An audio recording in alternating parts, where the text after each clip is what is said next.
देखिए कि एक ऐसी कौम, आज की कौम जो हुजूर का नाम लेती है, हुजूर से इश्क करती है, हुजूर की बातें करती है, किसी ने भी बज़ाहिर ना आका अलैहिस्सलाम को देखा, न मिले, न सुना, न कोई तस्वीर, कुछ भी नहीं है। फकत आका अलैहिस्सलाम की बातें सुनकर, हदीस पढ़कर, सुनकर, नाते सुनकर, या किसी से हुजूर का जिक्र सुनकर हम हुजूर से इश्क करते हैं, हुजूर से मोहब्बत करते हैं, हुजूर पर ईमान लाते हैं। तो ये खुशखबरी ऐसे लोगों के लिए है कि जिससे मोहब्बत होगी उसका हशर उसी के साथ होगा। और अगरचे वो दुनिया में ना मिल सका उस शख्स से जिससे उससे मोहब्बत थी, मगर क़यामत के रोज अल्लाह उसकी मोहब्बत की वजह से उसे उसके साथ मिला देगा। इसी हदीस पाक को अगर हम एक और एंगल से देखें तो हमें ये समझ आती है कि अगर हम किसी नेक के साथ जुड़ जाएं, किसी नेक से मोहब्बत करें, किसी नेक के साथ लग जाएं, इसलिए कहते हैं कि संगत और सोहबत की बड़ी अहमियत होती है।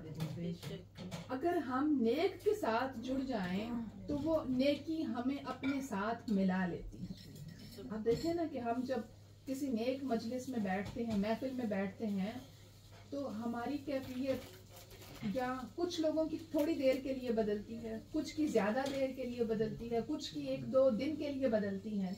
इसी तरह अगर हम किसी ऐसी मजलिस से गुजरे या ऐसे लोगों के पास बैठे जो इसके बिल्कुल बरअक्स हों, तो उसका असर भी कहीं ना कहीं तबीयत पर, जहन पर, दिल दिमाग पर, मिजाज पर, आदात में कहीं ना कहीं जरूर होता है। और उसका असर नेकी की निस्बत ज्यादा गहरा होता है, क्योंकि नेकी आहिस्ता आहिस्ता असर करती है, बदी और बुराई बड़ी तेजी से असर करती है। सो यही वजह है कि बड़े बुजुर्ग यकीन करते हैं कि नेकों की सोबत में बैठना चाहिए, नेक लोगों की मजालिस में बैठना चाहिए, नेक लोगों की संगत इख्तियार करनी चाहिए। और यही वजह है कि सूफिया के यहाँ ये तरीका है कि वो हलकात में जिक्र करते हैं, हलकात को प्रेफर करते हैं, बजाय इसके कि इनफरादी तौर पर इंसान अपनी ज़ात के ऊपर कोशिश करे। यही वजह है। और यहीं से फिर इज्तिमाइयत का कॉन्सेप्ट भी निकलता है। सो आका अलैहिस्सलाम ने ये जो फरमाया कि जिससे मोहब्बत होगी वो क़यामत के दिन उसके साथ मिलेगा और उसका हशर उसी के साथ होगा। तो यही वजह है कि हम जो लोग हैं, हम इस बात पर भी फोकस करते हैं कि आका अलैहिस्सलाम की ज़ात के साथ अपना ताल्लुक मजबूत किया जाए। वो दरूद और सलाम के जरिए है सबसे बढ़कर। और आप देखें कि अल्लाह रब्बुल इज़्ज़त ने भी कुरान पाक में जब जिक्र किया तो दरूद से ज्यादा सलाम पर फोकस किया ताकि ताल्लुक मजबूत हो। जितना किसी के साथ ताल्लुक मजबूत होता है ना, उतनी मोहब्बत बढ़ती चली जाती है। जितना ताल्लुक किसी के साथ मजबूत हो जाए, मिसाल के तौर पर वालिदैन को औलाद में से, बच्चे तो सारे अपने होते हैं, एक ब्लड रिलेशन होता है, लेकिन जिस बच्चे के साथ ताल्लुक ज्यादा होता है ना, ज्यादा करीब होता है, जो बच्चा वालिदैन की खिदमत ज्यादा करता है, ताल्लुक ज्यादा होता है, उसके साथ मोहब्बत भी ज्यादा होती है। तो यही वजह है, ये तो मैंने एक एग्जांपल दी कि आका अलैहिस्सलाम की ज़ात के साथ ताल्लुक मजबूत जितना ज्यादा होगा उतनी मोहब्बत ज्यादा होगी। मोहब्बत का दावा तो हम सब करते हैं, लेकिन सबका लेवल एक जैसा नहीं। कोई जामी बन गया, कोई रूमी बन गया, कोई इकबाल बन गया, तो हर किसी का लेवल अलग अलग है। और मोहब्बत हुजूर की ज़ात से करना, इश्क करना, ये हमारे ईमान का बुनियादी तकाजा है। सो इस टॉपिक को, इस पॉइंट को मैं यहाँ ख़त्म करती हूँ। इससे हमें नतीजा क्या निकला इस टॉपिक से? इस टॉपिक से नतीजा ये निकला कि नेक लोगों की संगत, मजलिस, महफिल में बैठना चाहिए। हम उस मकाम तक ना भी पहुंचे तो वो ताल्लुक भरोसे हशर हमें बचा लेगा, हमारे काम आएगा। और ये भी इसाले सवाब की एक किस्म है कि काम उनका है, अमल उनका है, मगर उस सवाब का हिस्सा हमें भी इसाल होता रहा। इसाल वसल से है, जिसका मतलब है मिलना, मिलाना। अच्छा, दूसरा पॉइंट है कि नेक अमाले सालिहीन की बरकत से कातिल की बख्शिश। सय्यदी हुज़ूर शेखुल इस्लाम की किताब है इसाले सवाब की शरही हैसियत, ये सारा उसी में से मैंने लिया, अगर किसी को पढ़ना हो तो। और हजरत अबू सईद खुदरी बयान करते हैं, आका अलैहिस्सलाम ने फरमाया कि तुमसे पहली कौमों में एक शख्स था, उसने 99 कत्ल किए। आका अलैहिस्सलाम ने वाक़या बयान किया सहाबाए कराम के सामने। पिछली कौमों का कोई शख्स था, उसने 99 जो है वो मर्डर किए हुए थे। अब उसने सोचा कि हो सकता है मेरी माफ़ी की कोई सबील बन जाए। उसने पूछा कि कोई सबसे बड़ा आलिम इस वक्त कौन सा है। किसी ने बताया कि फला राहिब है। राहिब कहते हैं कि जो ऐसा पादरी हो जो दुनिया से कट गया हुआ हो, खलवत में वो इबादत करता हो अपने रिलीजन अपनी प्रैक्टिसेस के अकॉर्डिंग।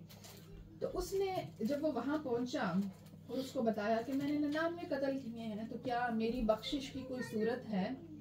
तो उसने कहा नहीं, 99 कत्ल कर चुके हूँ, अब कोई सूरत नहीं।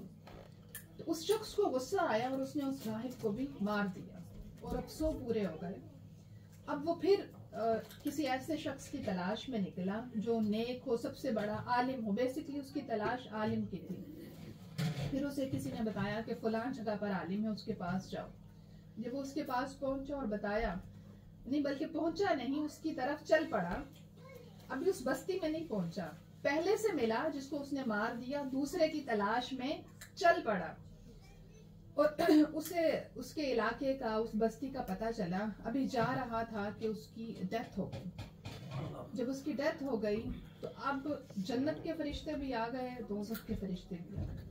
बज़ाहिर उसने 100 कत्ल किए हुए थे, तो वो 100 लोगों का कत्ल करने वाला कातिल, अब उसको लेने के लिए दोनों तरफ के फरिश्ते आ गए और दोनों आपस में आर्गुमेंट करने लगे कि इसने 100 कत्ल किए हुए हैं। दूसरे जो जन्नत के फरिश्ते थे उनका आर्गुमेंट ये था कि क्योंकि इसके अंदर तौबा की ख्वाहिश पैदा हो गई थी और ये नेक लोगों की संगत और सोहबत के लिए निकल पड़ा था, उनकी तलाश में निकल पड़ा था, तो इस पॉइंट पर इसकी बख्शिश बनती है।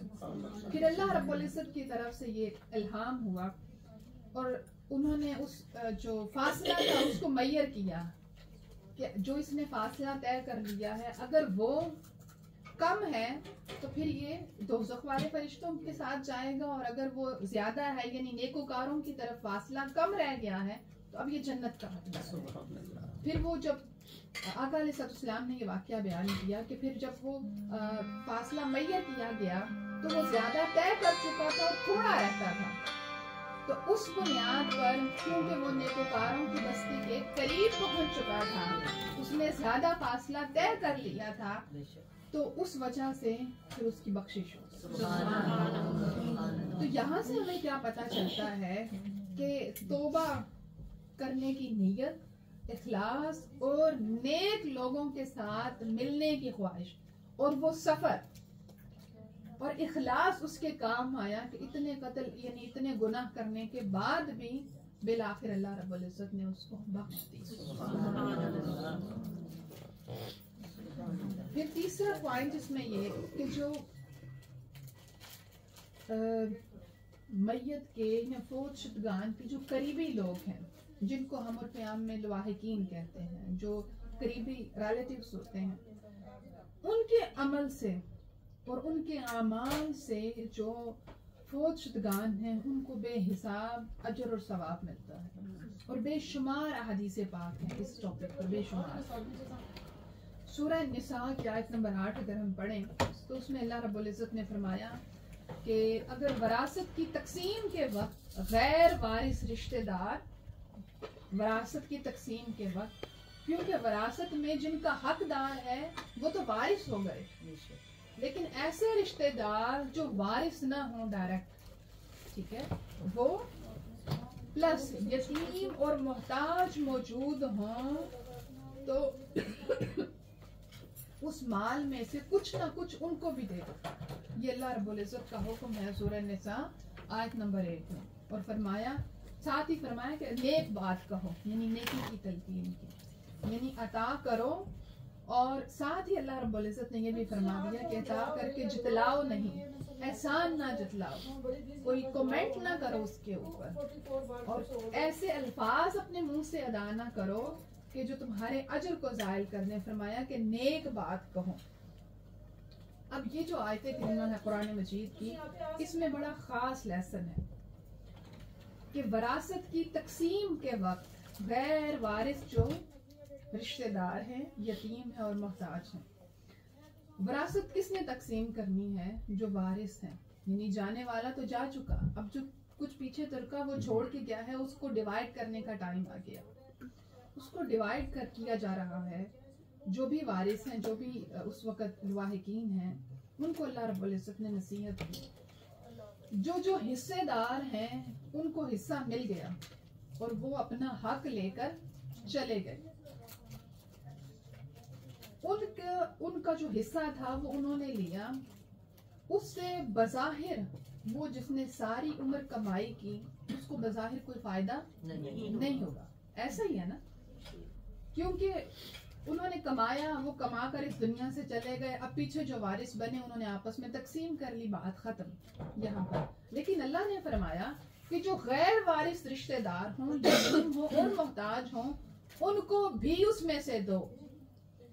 ये कि जिनका हक था वो तो लेके चले जाएंगे, उसमें से कुछ सदका और खैरात करो ताकि उसको भी सिला मिले जो बेचारा सारी जिंदगी जमा करता रहा। ये नसीहत है इसके अंदर कि यतीमों को दो, मोहताजों को दो, और जो गैर वारिस रिश्तेदार हैं, इस लफ्ज के ऊपर स्पेसिफाई ये है कि ऐसे लोग जो रिश्तेदार तो लेकिन वो विरासत के हकदार ना हो, मोहताज हो, गरीब हो, किसी भी हवाले से जरूरतमंद हो, तो उनको खास तौर पर इस आयत करीमा में जिक्र किया गया, उनको फोकस किया गया कि उनको दो। उससे क्या होगा? उससे ये होगा कि वो उस मरने वाले की तरफ से सदका काउंट होगा और उस सदके का सवाब जो लवाहिकीन देंगे उनको भी सवाब मिलेगा कि उन्होंने ये नेक अमल किया। मगर वो ज्यादा हकदार है जिसने ये सारी कमाई इकट्ठी की, जिसने जमा की, जिसका जमा किया हुआ आप लोग तकसीम कर रहे हैं। सो ये कुरान मजीद की एक बहुत बड़ी दलील है कि सदका और खैरात के हवाले से जो मर चुके लोग हैं, जो फौत हो चुके हैं, उनके हवाले से कि उनको वो सदका और खैरात जो है उसका अजर और सवाब पहुंचता है। फिर इसके अलावा सबसे खास चीज माल से हटकर जो फायदा देती है मरने के बाद, वो है नेक औलाद। जैसे मैंने शुरू में आयत करीमा में भी जिक्र किया और यहाँ पर भी हजरत अबू हुरैरा फरमाते हैं कि आका अलैहिस्सलाम ने फरमाया कि जब बंदा फौत हो जाता है तो बाकी सारी चीजें तो उससे कट ऑफ हो जाती हैं, लेकिन 3 चीजें उसके साथ रहती हैं। उनमें से पहली चीज जो है वो नेक औलाद है। वो किस तरह साथ रहती है, कैसे हेल्प करती है कि नेक औलाद जो है वो सबसे बड़ा सदका जारिया है। क्योंकि वो जो नेकी का काम करेगी, जो नेक अमल करेगी, उसका डायरेक्ट सवाब ना सिर्फ उस करने वाले को मिलेगा बल्कि औलाद के बाद से वालिदैन को मिलेगा, माँ को भी मिलेगा, बाप को भी मिलेगा। तो ये हदीस पाक में वाज़ेह हदीस पाक है कि इंसान के लिए सबसे बेनिफिट जो चीज़ है मरने के बाद, उन 3 चीज़ों में नंबर 1 पर आका अलैहिस्सलाम ने फरमाया कि नेक औलाद, नेक औलाद, नेक औलाद। अच्छा, दूसरी चीज़ इल्म नाफे। अब इल्म नाफे कैसे नफ़ा देता है मरने के बाद? यानी मिसाल के तौर पर मैंने अगर इल्म सीखा, मिसाल के तौर पर शरिया का इल्म सीखा और मैं मर गई, तो वो इल्म मुझे कैसे फायदा देगा? यानी मैं तो मर गई तो नफा कैसे देगा? इल्म नाफे इससे मुराद ये है कि वो इल्म जो मैंने सीखा, अपनी जात के लिए अमल तो किया मगर उस इल्म को आगे फैलाया ताकि लोग उससे कुछ सीखें, उस पर अमल करें, और ऐसा इल्म जो लोगों को नफा देता रहे, लोगों को नफा देता रहे, वो ऐसा इल्म है, वो ऐसी चेन है। जैसे मिसाल के तौर पर हमारे साथी में से कुछ जो उस्ताद हैं, हमारे टीचर्स जो हैं, उनकी डेथ हो गई है। तो अब हम जब भी दुआ करते हैं, हम अपने टीचर्स के लिए दुआ करते हैं, और एक टीचर ने अगर एक क्लास में 20 लोग भी हैं और मिसाल के तौर पर उसने 10-20 साल भी पढ़ाया, तो सोचो उसने कितने लोगों को इल्म अता किया, कितने लोगों तक ये रोशनी है। तो ये है इल्म नाफे कि आप जो है अल्लाह के रसूल का हुक्म जो है उसको आगे लोगों तक फैलाते रहें। तीसरी चीज जो इसमें है वो है सदका जारिया। सदका जारिया के भी मुख्तलिफ इकसाम है कि आप कोई भी चीज़ का सदका करें। आगे एग्जांपल्स हैं वो मैं आपको देती हूँ। और वो मिसाल के तौर पर आप किसी शख्स को एजुकेट करने के लिए उसकी फीस स्पॉन्सर कर देते हैं, ठीक है, ये भी सदका जारिया है। अब आपकी दी हुई फीस से वो इल्म हासिल करेगा, ठीक है, और अगर वो दीन का इल्म हासिल करता है, मिसाल के तौर पर अगर दीन का नहीं भी हासिल करता, मिसाल के तौर पर वो डॉक्टर बनता है, आपके दिए हुए पैसों से आप उसको सपोर्ट करते हैं डॉक्टर बनने में, और वो सही तरीके से इल्म हासिल करता है और इल्म हासिल करने के बाद वो लोगों की फलाह के लिए, इंसानियत की फलाह के लिए काम करता है, तो ये भी सदका जारिया है। उसका इल्म इल्म नाफे है और वो भी सदका जारिया है कि वो उसको आगे फैलाता है। तो इस तरह सदका जारिया की बहुत सारी मिसालें हैं। सैयदना अबू हुरैरा फरमाते हैं कि एक शख्स की डेथ हो गई और मरने के बाद पैगंबर सल्लल्लाहु अलैहि वसल्लम ने देखा, पास से गुजरे और देखा कि उस शख्स को अजाब हो रहा है। आका अलैहिस्सलाम तशरीफ ले गए, कुछ अरसे बाद गुजरे फिर उसी जगह से, तो देखा कि अब वो शख्स बड़ा रिलैक्स है और वो खुश है और वो सुकून में है। तो हजरत अबू हुरैरा फरमाते हैं कि आका अलैहिस्सलाम ने फरमाया कि मैंने देखा, पूछा कि यानी इसमें क्या माजरा है कि पहले जब देखा तो इस पर अल्लाह का अजाब नाजिल हो रहा था और अब देखा तो अब ये खुश है, राहत में है, सुकून में है। तो अल्लाह रब्बुल इज्जत की तरफ से ये जवाब आया कि इस शख्स के मरने के बाद इसका एक छोटा बच्चा था, बच्चा इसका यतीम हो गया और उस बच्चे की माँ ने उस बच्चे को दीन का इल्म सीखने के लिए उस्ताद के पास भेजा। सुभान अल्लाह। सो उस उस्ताद के पास जब उस बच्चे ने दीन का इल्म हासिल करना शुरू किया तो अल्लाह फरमाता है कि मुझे ये हया आई कि ये बंदा जो मेरे अजाब का शिकार है, इसकी औलाद, मासूम बच्चा, रिवायात में है कि छोटा बच्चा था वो, कि ये जो मेरे अजाब का शिकार है, इसका मासूम बच्चा मेरा नाम लेता है और मेरा जिक्र करता है और मेरे दीन के इल्म को हासिल करने की कोशिश कर रहा है। तो अल्लाह रब्बुल इज्जत ने उस हया में उस शख्स को दरगुजर कर दिया, उसकी बख्शिश और मग़फ़िरत।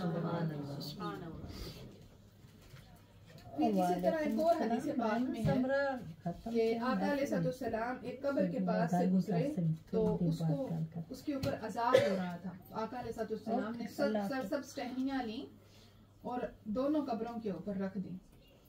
और रिवायात में है कि एक शख्स का कसूर ये था कि वो चुगलखोर था और दूसरे का कसूर या गुनाह ये था कि वो जब वॉशरूम जाता था तो नापाक छींटों से अपने आप को बचाता नहीं था, यानी पाकी का ख्याल नहीं करता था। तो जब तक वो टहनियाँ उन कब्रों पर रहीं, उन टहनियों के जिक्र से, क्योंकि आपको मालूम है कि जो सब्ज शाखें हैं, सब्ज पत्ते टहनियाँ हैं, वो अल्लाह का जिक्र तस्बीह और तहलील करती हैं, तो उनके जिक्र से उस कब्र वाले के अज़ाब में तखफीफ रही। मैं बात को ख़त्म करती हूँ, वक्त काफ़ी हो गया है। इसी तरह हज़रत अब्दुल्ला बिन उमर रिवायत करते हैं, ये बड़ी ज़रूरी हदीस पाक है, बड़ी फेमस है ये भी, कि आका अलैहिस्सलाम का मामूल ये था कि जब कोई शख्स मर जाता तो पूछते, बड़ी तवज्जो तलब हदीस पाक है ये, कि जब कोई शख्स मर जाता आका अलैहिस्सलाम पूछते कि क्या इसके ऊपर कोई कर्ज है, क्या सवाल करते कि क्या इस शख्स के ऊपर कोई कर्ज है। अगर जवाब मिलता हाँ, तो फिर हुजूर पूछते कि अच्छा क्या इसने कोई माल छोड़ा है। अगर जवाब मिलता हाँ, आका अलैहिस्सलाम फरमाते कि फिर उस माल में से पहले इसका कर्ज अदा करो, बाद में नमाज जनाजा पढ़ाते। और अगर जवाब मिलता कि नहीं, तो आका अलैहिस्सलाम उस शख्स की नमाज जनाजा नहीं पढ़ाते थे। आका अलैहिस्सलाम, ये बहुत बड़ी हदीस पाक है, अगर इस बात पर हम गौर करें, आका अलैहिस्सलाम ऐसे शख्स की नमाज जनाजा अदा नहीं करते थे। और ये सिहासिता की हदीस पाक है, इसको हजरत हजरत अब्दुल्ला बिन उमर रदियल्लाहु ताला अन्हु बड़े फेमस अकाबिर सहाबा में से हैं जिन्होंने इसको रिवायत किया कि आका अलैहिस्सलाम ऐसे शख्स की नमाज जनाजा नहीं पढ़ाते थे जो मकरूज होता था, या तो उसका कर्ज अदा किया जाता या फिर आका अलैहिस्सलाम पीछे तशरीफ ले जाते और सहाबा कराम से फरमाते कि अपने साथी की नमाज जनाजा पढ़ाओ। और एक तवील वक्त तक आका अलैहिस्सलाम का ये मामूल रहा। फिर जब इस्लाम मजबूत हो गया और इस्लामी फतवाहत हो गई और आका अलैहिस्सलाम ने एक इस्लामिक रियासत, यानी आप यूं समझ लें कि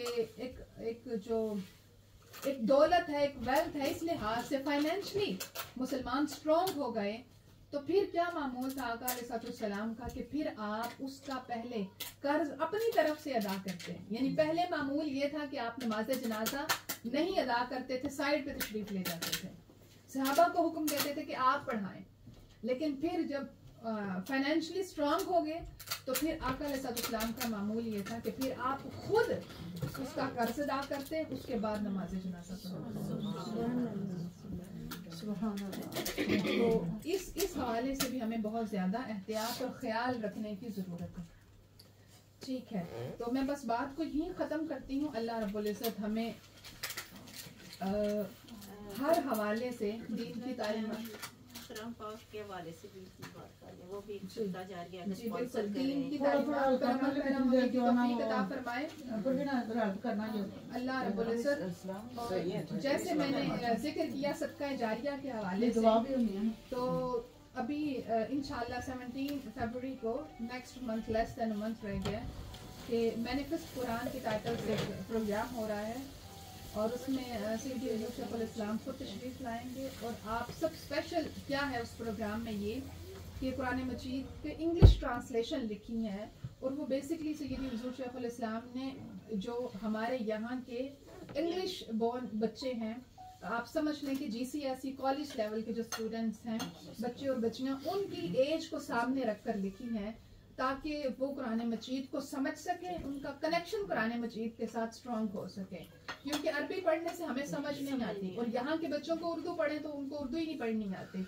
और दीगर जो है कुरान मजीद के जो इंग्लिश के तराजिम हैं बहुत सारे हैं और भी माशाल्लाह, लेकिन उनके जो अल्फाज हैं वो मुश्किल हैं। उसके लिए या तो टीचर चाहिए या फिर कोई डिक्शनरी चाहिए। और जब इतनी ज्यादा तगोदो करनी पड़ती है तो फिर हम इतने सहल पसंद हैं कि पढ़ते नहीं हैं। तो उस एज को सामने रखकर, और आपने फरमाया कि घर में जितने लोग हैं हर एक का अपना अपना वो नुस्खा हो, यानी अपना अपना वो मैनिफेस्ट कुरान की किताब जो है कुरान मजीद की ट्रांसलेशन हो, ताकि जैसे हमारे घरों में रूटीन है, तकरीबन सभी के घरों में होगी कि सोने से पहले बच्चे बुक रीडिंग करते हैं, तो उस टाइम में उस किताब को पढ़ें, मैनिफेस्ट कुरान को पढ़ें। तो मेरी आप सबसे रिक्वेस्ट है कि आप सब जरूर खरीदें। और अगर आप समझते हैं कि अल्लाह ने आपको इतना साहिब इस्तिताअत बनाया है कि आपके घर में तो 1-2 लोग हैं, 4-5 लोग हैं और आप 10-12 कॉपीज खरीदने की इस्तिताअत रखते हैं, तो फिर बाकी लेकर किसी को दे दें। सदका जारिया है, जब तक वो पढ़ेगा, अमल करेगा तो आपको भी सवाब मिलता रहेगा। ठीक है, बहुत शुक्रिया। जी 15 पाउंड है और अभी ये 15 पाउंड है, लेटर ऑन इसकी कीमत जो है वो 20 पाउंड से ज्यादा हो जाएगी शायद। चलो ठीक है। एक क्वेश्चन करना जी जी दुआ के लिए बात जो हम देते हैं तो हम पे खर्च है। जी बिल्कुल, यानी कि ये हमने अपने माल से निकाल दिए तो पैसे अल्लाह पाक के हो गए, जी हमारे नहीं रहे। तो जब हम इसका कहते हैं ये फलां जगह लगा देंगे, फलां जगह लगा दें, वो हमें स्वाब मिलता है या नहीं? वो तो अल्लाह पाक के हमने दे दिए। मतलब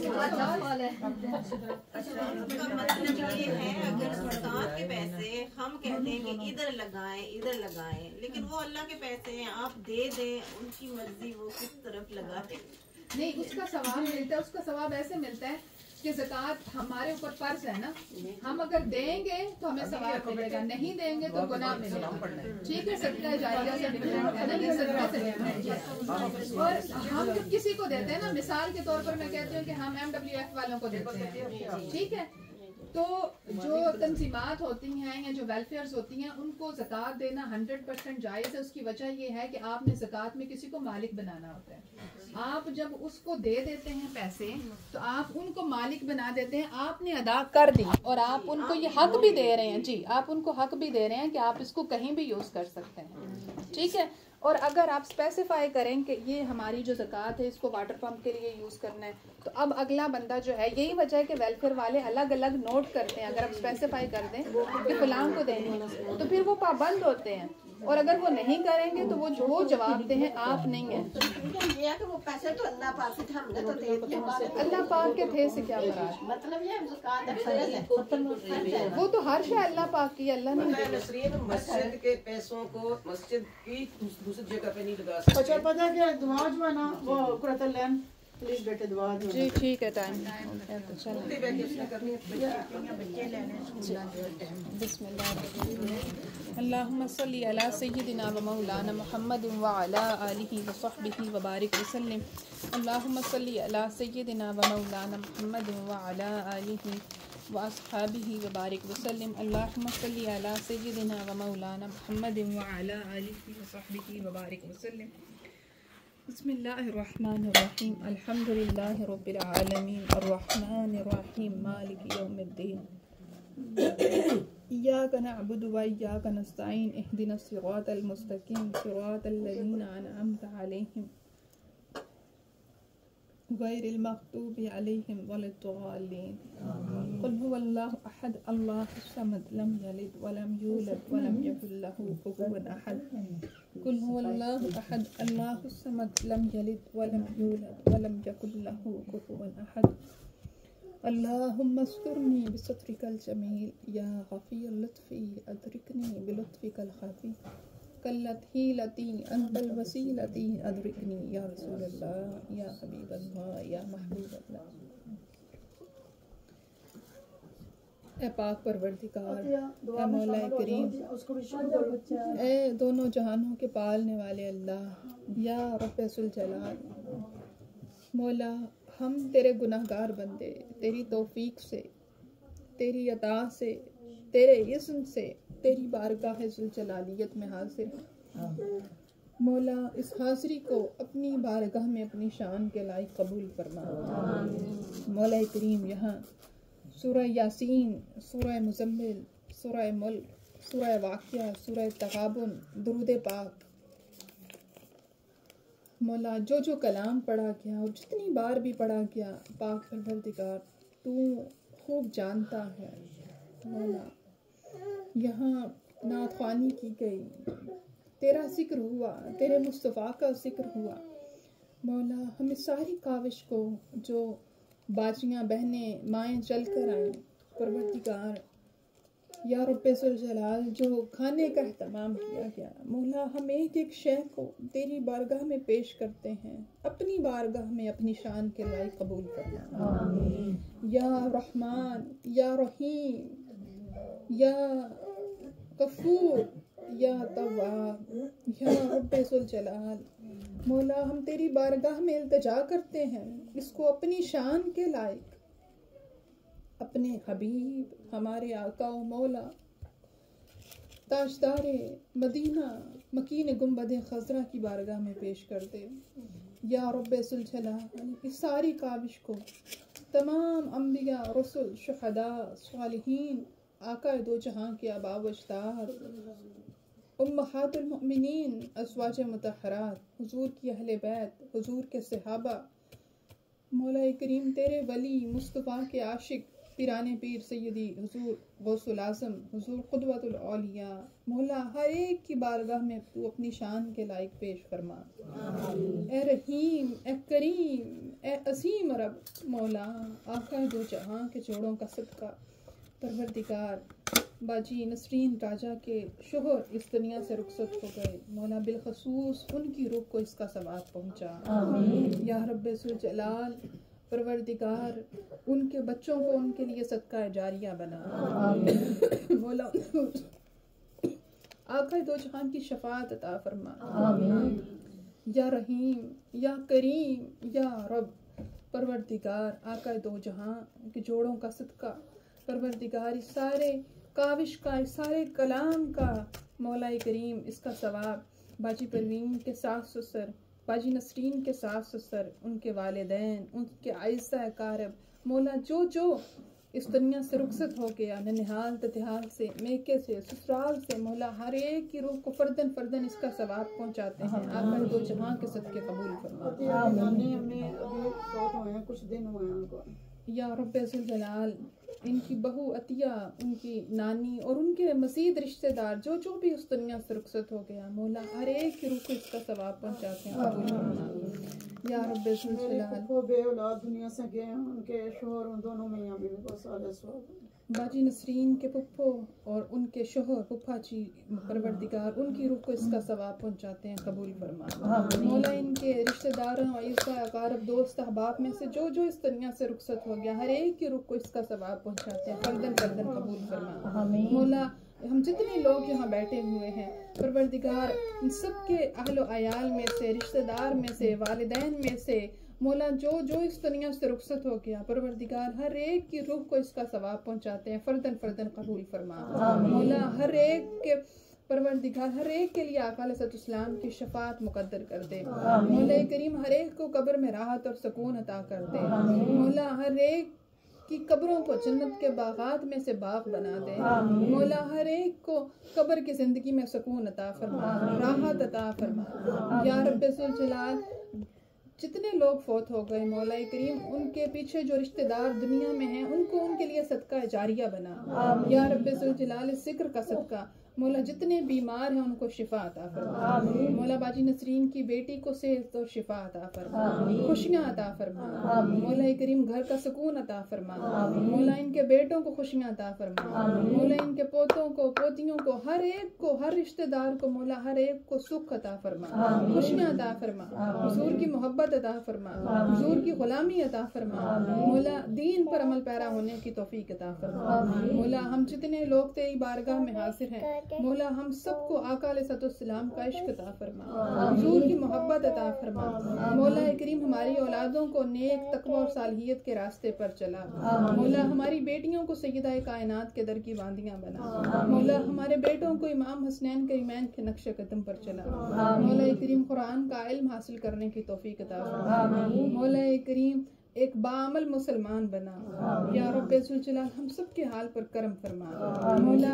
रूहानी और जिस्मानी शिफा अता फरमा परवरदिगार। हम सब के हाल पर करम फरमा या रब्बे ज़ुल जलाल। जितने बे औलाद हैं उन्हें नेक साले औलाद अता फरमा मौला। जितने बेघर हैं उनको घर अता फरमा मौला। जितने मकरूज़ हैं उनको मौला कर्ज से निजात अता फरमा मौला। जितने बेरोजगार हैं उन्हें रिज़्क़ हलाल अता फरमा मौला। जितने परेशान हाल हैं हुजूर के जोड़ों का सदका सबकी परेशानियों को दूर फरमा मौला। जितने बीमार हैं उनको शिफा अता फरमा मौला करीम। हम जितने लोग यहाँ तेरी बारगाह में हाजिर हैं मौला करीम, सबके दिलों की तमाम तर नेक और जायज़ हाजात को आका दो जहां के जोड़ों के सदके अपनी बारगाह में कबूल फरमा मौला। हम सब के हाल पर करम फरमा मौला। हमें 5 वक्त की नमाज कायम करने वाला बना मौला। हमारे दिलों में कुरान मजीद की मोहब्बत को कूट कूट के भर दे मौला। हमें कुरान सीखने, समझने, अमल पैरा होने, आगे फैलाने की तौफीक अता मौला। हम सब के हाल पर करम फरमा मौला। हमारे गुनाहों को बख्श दे मौला, हमारी खताओं को बख्श दे मौला। हमें हर तरह के सगायर और कबायर गुनाहों से महफूज रख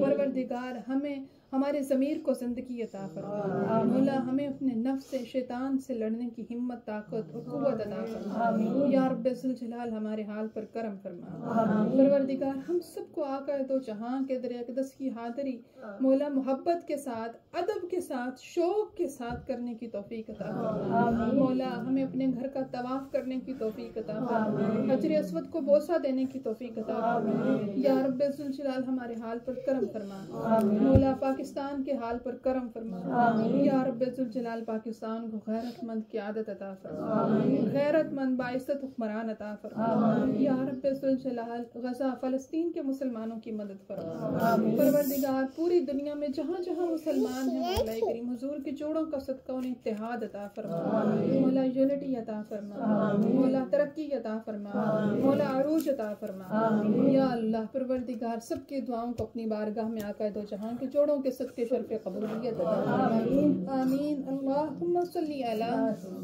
सय्यदिना व मौलाना मुहम्मदिन व अला आलिहि व सहबिहि व बारिक व सल्लिम। अल्लाहुम्मा सल्लि अला सय्यदिना व मौलाना मुहम्मदिन व अला आलिहि व सहबिहि व बारिक व सल्लिम।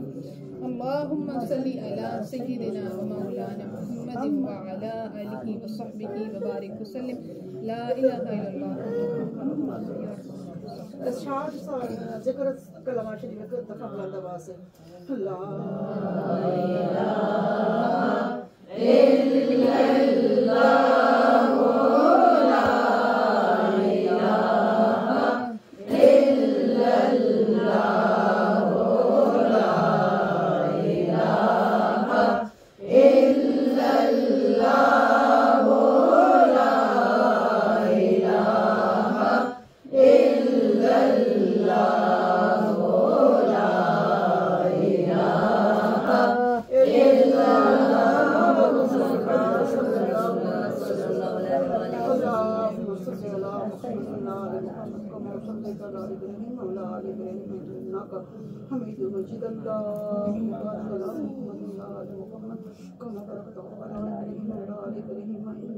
हमीद मजीद रब्बी जल्ली मुकीम सलात में ज़ुर्रियती रब्बना दुआ रब्बना क़ब्ल वालिदैन मोमिनीन यौम हिसाब जज़ाकल्लाह सलाम। ये महफिल उनकी महफिल है, ये महफिल उनकी महफिल है।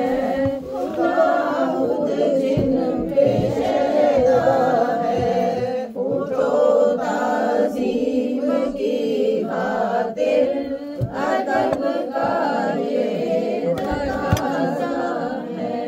मुस्तफ़ा जाने रहमत पे लाखों सलाम, मुस्तफ़ा जाने रहमत पे लाखों सलाम। शमाए बज़ में हिदायत पे लाखों सलाम। जिस सुहानी घड़ी चमका तैबा का चांद, जिस सुहानी घड़ी चमका तैबा का चांद, उस दिल अफरोज साअत पे लाखों सलाम। मुस्तफ़ा जाने रहमत पे लाखों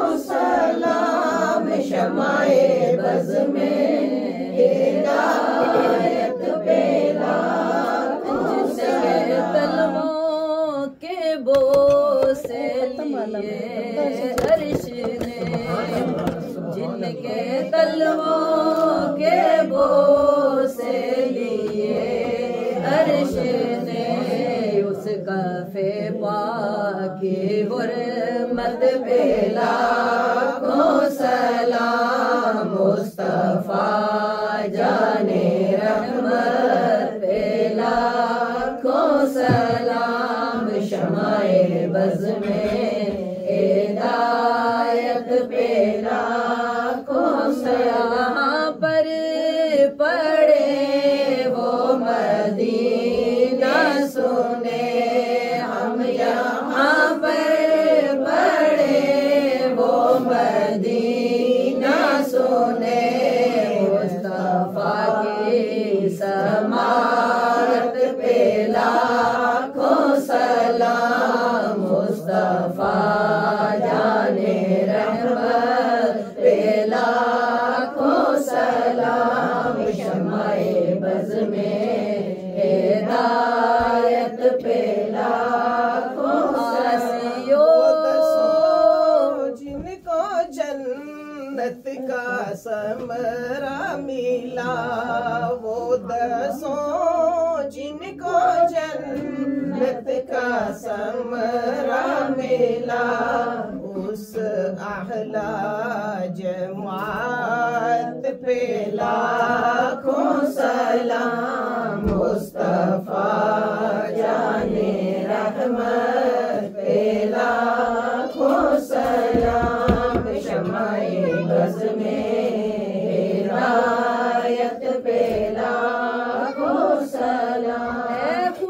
के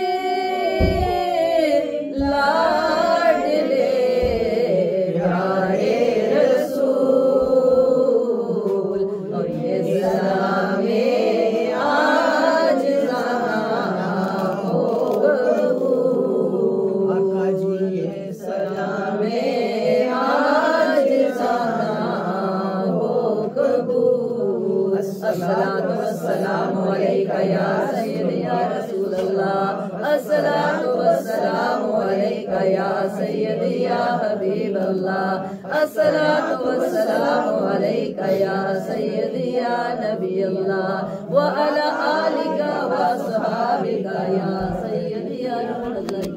अल्लाह ने अपनी बरकत